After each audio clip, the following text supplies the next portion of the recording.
Hola, ¿qué tal? Muy buenas tardes. Les damos la más cordial bienvenida a este espacio de noticias corte informativo, hoy que es jueves 26 de octubre de 2023.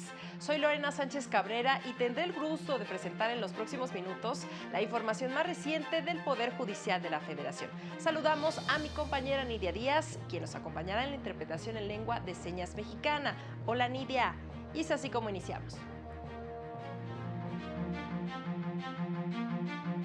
La ministra presidenta Norma Lucía Piña manifestó la solidaridad del Poder Judicial con la población afectada por el huracán Otis. El presupuesto solicitado por el Poder Judicial para 2024 busca garantizar el acceso a la justicia e implementar la nueva justicia civil y laboral. Sectores vulnerables, los que no tienen acceso a una defensa adecuada, reconoce la magistrada Adriana Campuzano. Iniciamos enlazándonos con nuestro compañero Mario López Peña, quien se encuentra en el edificio sede de la Suprema Corte y nos da cuenta de lo que resolvió este jueves el Pleno del Tribunal Constitucional. Muy buenas tardes, Mario. Adelante con tu reporte. ¿Qué tal? Muy buenas tardes a todas las personas que siguen esta transmisión. El Pleno de la Suprema Corte de Justicia resolvió dos acciones de inconstitucionalidad. En la primera de ellas, declaró la invalidez de diversas disposiciones de la Ley del Servicio de Administración Tributaria del Estado de Michoacán. En específico, tres requisitos. El primero de ellos, el relativo a ser mexicano por nacimiento para ocupar el cargo de director general del Servicio de Administración Tributaria de ese estado. Escuchemos al ministro ponente. Las legislaturas estatales no tienen competencia para establecer como requisito la nacionalidad mexicana por nacimiento. De esta norma, el Pleno también invalidó el requisito para ocupar ese mismo cargo relativo a no haber sido sentenciado con resolución firme de autoridad por delitos dolosos que hayan ameritado pena privativa de la libertad por más de un año, así como el requisito de no haber sido inhabilitado en el ámbito estatal o federal para desempeñar un empleo, cargo o comisión en el servicio público. En el segundo asunto, también otra acción de inconstitucionalidad, el Pleno invalidó disposiciones de la Ley Orgánica de la Administración Pública de Durango, en específico en cuanto a la inhabilitación para desempeñar los cargos de titular de las dependencias y entidades de la Administración Pública local a la persona que hubiera cometido los delitos de robo, fraude, falsificación o abuso de confianza, así como la inhabilitación derivada de cometer otro delito que lastimara la buena fama en concepto público, cualquiera que haya sido la pena. Esos fueron los asuntos resueltos por el Pleno de la Corte en la sesión de este jueves. Muchas gracias, Mario, por tu información y por supuesto los detalles en punto de las 20:30 horas en el noticiario nocturno. Con motivo de los daños ocasionados por el huracán Otis en la costa de Acapulco, la ministra presidenta Norma Lucía Piña Hernández emitió un mensaje. Veamos. Buenas tardes, señoras ministras y señores ministros. Antes de proceder al desahogo de los asuntos que son materia de esta sesión pública ordinaria, quisiera expresar mi más profunda solidaridad con el pueblo de Acapulco, que ha sufrido las consecuencias impredecibles y devastadoras provocadas por el paso del huracán Otis. Este desastre natural ha dejado a muchas familias sin hogar, a la infraestructura y a los servicios severamente afectados y a muchas personas además sin trabajo, que están enfrentando en estos momentos desafíos inimaginables. Nuestro corazón está con todas las personas afectadas y quiero transmitirles nuestro apoyo en estos momentos difíciles.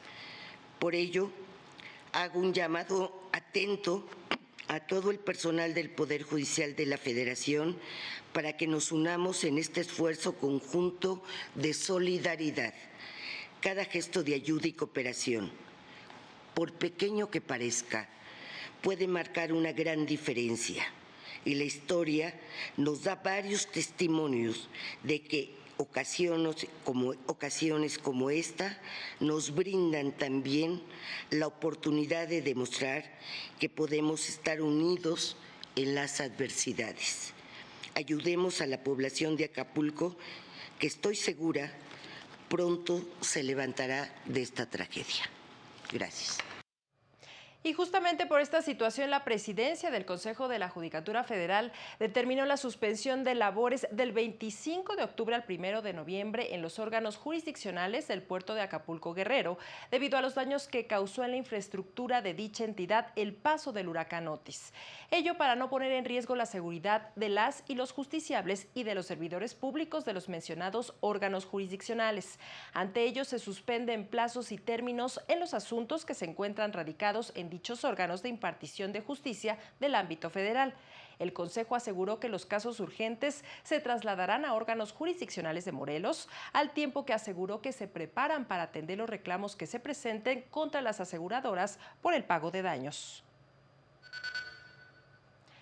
Y en más noticias, se publicó la sentencia del Pleno en la acción de inconstitucionalidad 188/2020, en la que se invalidó el artículo 452 del Código Penal del Estado de Nuevo León, que sancionaba con pena de prisión y multa al propietario, socio, directivo, administrador o apoderado legal de una institución educativa que emitiera o entregara documentación o publicidad sin hacer constar que dicha institución carecía de reconocimiento de validez oficial. Además, sancionaba al servidor público del ramo educativo que tuviera conocimiento de lo anterior y omitiera gestionar el financiamiento de sanciones administrativas, así como hacer del conocimiento de la autoridad competente esa situación. La Corte determinó que la norma violaba el principio de mínima intervención del derecho penal, ya que el legislador local estableció en normas administrativas que persiguen el mismo fin que los tipos penales, los cuales resultan igual de eficientes y menos lesivas que las penales. Precisó que el anular los delitos contra la impartición de la educación no significa la autorización para su comisión ni su impunidad. Y ahora nos enlazamos con nuestro compañero Juan Carlos González, quien se encuentra en la Cámara de Diputados, en donde compareció esta mañana la oficial mayor de la Suprema Corte para explicar los detalles del presupuesto que se está solicitando para el Poder Judicial de la Federación en el ejercicio 2024. Muy buenas tardes, Juan Carlos, adelante con tu reporte. Hola, ¿qué tal? Así es, te saludo desde la Cámara de Diputados, donde servidores públicos del Poder Judicial de la Federación se reunieron con integrantes de la Comisión de Presupuesto y Cuenta Pública para explicar detalles del proyecto de presupuesto que solicitó la Suprema Corte de Justicia de la Nación y el Consejo de la Judicatura Federal para el próximo año, que asciende en total a 80.902 millones de pesos. La oficial mayor de la Suprema Corte, Gisela Morales González, calificó la reunión como histórica, en la que de forma respetuosa se ofreció información a los legisladores para que aprueben el presupuesto de egresos del próximo año. Vamos a escuchar. El proyecto de presupuesto que hoy les expondremos ha sido construido bajo las mismas premisas que ustedes ya conocen y que permitieron su aprobación el año pasado para el ejercicio fiscal que corre actualmente, así como de ejercicios anteriores.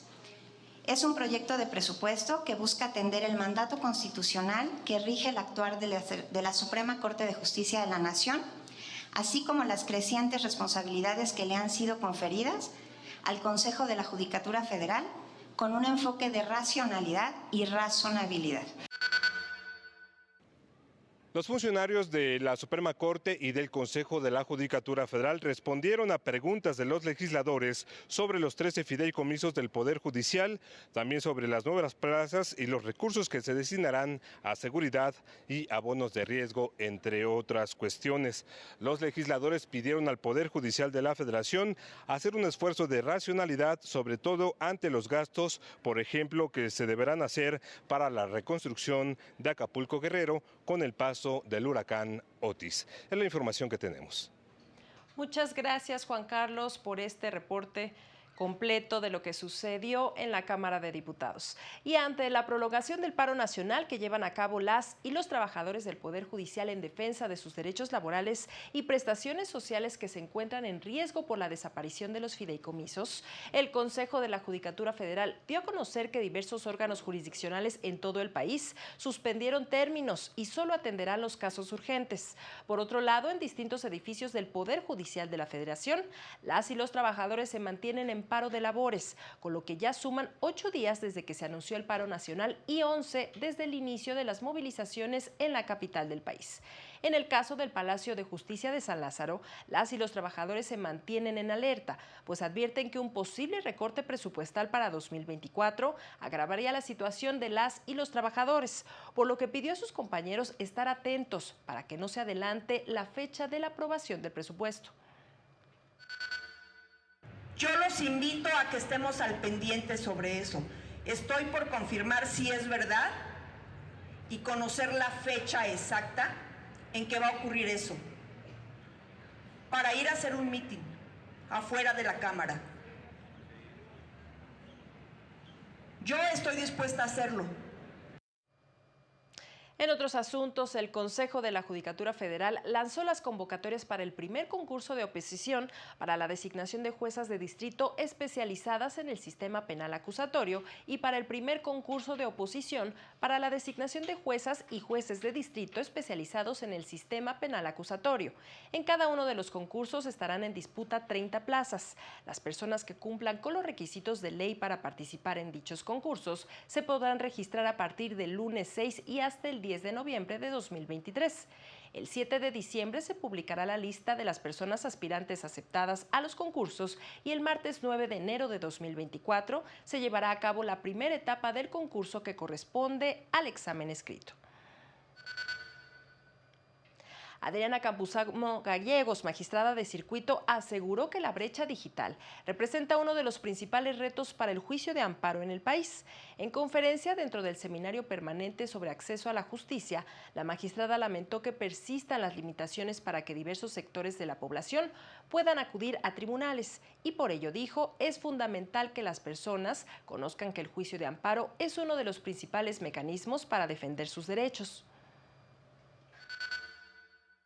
Las personas indígenas, los migrantes, ¿no?, que tienen contacto con las fuerzas policíacas, con los agentes de migración, que sí son criminalizados, pero no tienen las capacidades ni los derechos, digamos, reconocidos como es necesario para que tengan una adecuada defensa. Son 2 de la tarde con 12 minutos, momento de hacer una pausa, pero regresamos con más noticias, no se vayan.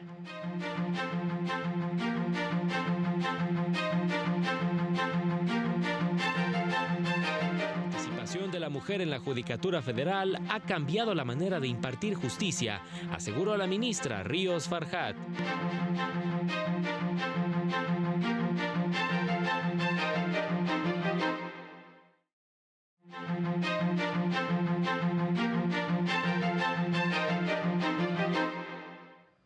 Ya estamos de regreso con más noticias.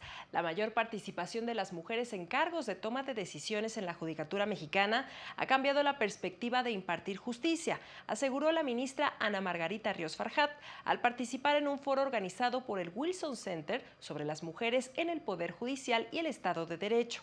Sin embargo, reconoció que el avance es insuficiente, pues la participación de la mujer en el cargo de juezas y magistradas apenas representa 30 y 21% respectivamente, mientras que la Corte hoy se cuenta con 4 mujeres ministras en el Pleno, situación que se busca revertir a través de los concursos exclusivos para mujeres. Y también por primera vez hay una mujer presidenta de la Corte Mexicana. Entonces, eso nos habla de que como sociedad todavía nos falta. Las cuotas ya existen, son necesarias, porque sin cuotas entonces la dirección de las instituciones, de los poderes y de las judicaturas no se enriquecería con una visión verdaderamente plural de la sociedad que la integra. Ya está disponible la edición 12 del boletín La Judicatura Hoy, que en esta ocasión destaca el llamado de la ministra presidenta Norma Lucía Piña Hernández al diálogo con los poderes ejecutivo y legislativo, pues el Poder Judicial Federal no es oposición política ni adversario. También encontrará una entrevista con el director de Latinoamérica del Van Center for the National Justice, Jaime Chávez Alor, quien señaló que los ataques a la independencia judicial se han vuelto constantes en América Latina. Podrá conocer cómo está conformada una sala de audiencias del sistema penal adversarial y escuchar el podcast del Consejo de la Judicatura Federal con la opinión de la jueza Minerva López Constantino sobre la política de cero tolerancia al acoso laboral, entre muchas cosas más, en el sitio www.cjf.gov.mx.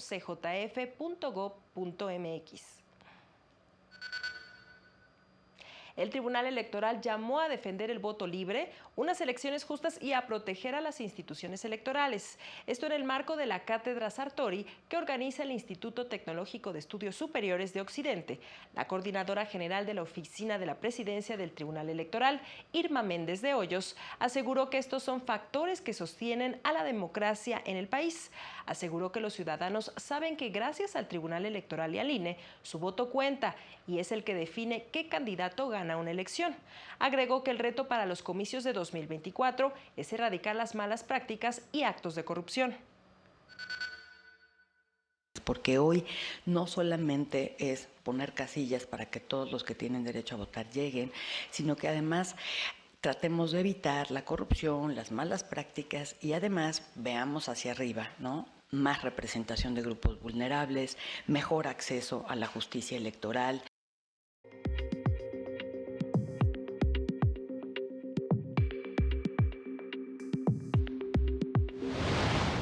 Los plenos del Tribunal Superior de Justicia y del Consejo de la Judicatura de Nuevo León otorgaron licencia al magistrado presidente José Arturo Salinas Garza para separarse de su cargo, pues fungirá como gobernador interino de la entidad.